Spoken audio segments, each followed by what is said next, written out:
அண்மைச் செய்தி. பல்வேறு அம்ச கோரிக்கைகளை வலியுறுத்தி கிராம உதவியாளர்கள் சங்கம் மாவட்ட ஆட்சியரகத்தில் காத்திருப்பு போராட்டத்தில் ஈடுபட்டு வருகின்றனர். கிராம உதவியாளர்கள் தற்போது காத்திருப்பு போராட்டம் நடத்தி வருகின்றனர். அண்மை தகவலாக பார்த்து வருகிறோம். கிராம உதவியாளர்கள் போராட்டத்தில் ஈடுபட்டு வருகின்றனர். அது தொடர்பான அண்மை தகவலை பார்த்து வருகிறோம். இந்த போராட்டத்தால் பல்வேறு பணிகள் பாதிக்கப்பட்டிருக்கின்றன.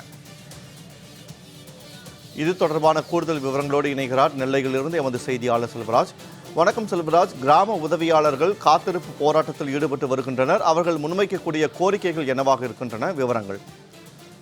நிச்சயமாக வினோத், தமிழ்நாடு கிராமப்புற உதவியாளர்கள் சங்கம் சார்பாக தற்போது தமிழகம் முழுவதும் தங்கள் காத்திருப்பு போராட்டத்தில் ஈடுபட்டுக் கொண்டு வருகிறார்கள். அவர்கள் தங்கள் 4ஆம் நிலைக்கு இணையான ஊதியம் என்பது வழங்கப்பட வேண்டும் உள்ளிட்ட பல்வேறு கோரிக்கையை வலியுறுத்திதான் இந்த போராட்டம் என்பது நடைபெற்று வருகிறது. திருநெல்வேலி மாவட்ட ஆட்சித்தலைவர் அலுவலகத்தில் உள்ள பாளையங்கோட்டை தாலுகா அலுவலகத்திற்கு எதிரே தங்களுடைய தமிழ்நாடு கிராமப்புற உதவியாளர்கள் தங்கள் போராட்டத்தில் தற்போது துவங்கி ஈடுபட்டுக் கொண்டு வருகிறார்கள். வெறும் மாதந்தோறும் 2500 ரூபாய் முதல் 3500 ரூபாய் மட்டுமே தங்களுக்கு ஊதியமாக வழங்கப்பட்டு வருவதாகவும், இந்த ஊதியம் என்பது தற்போது தமிழகத்தில் வாழக்கூடிய சூழ்நிலை இல்லை என்பதை வலியுறுத்திதான் இந்த போராட்டம் என்பது தற்போது நடைபெற்றுக் கொண்டு வருகிறது. தேர்தல் வாக்குறுதியாக கிட்டத்தட்ட அறிவித்து 4.5 ஆண்டுகள் ஆன பிறகும் தங்கள் கோரிக்கை என்பது நிறைவேற்றப்படாத காரணத்தால் திமுக அரசையும் தமிழக முதலமைச்சரும் கண்டித்து தங்கள் கோஷங்களை எழுப்பிக் கொண்டு தங்கள் போராட்டத்தில் ஈடுபட்டு கொண்டு வருகிறார்கள்.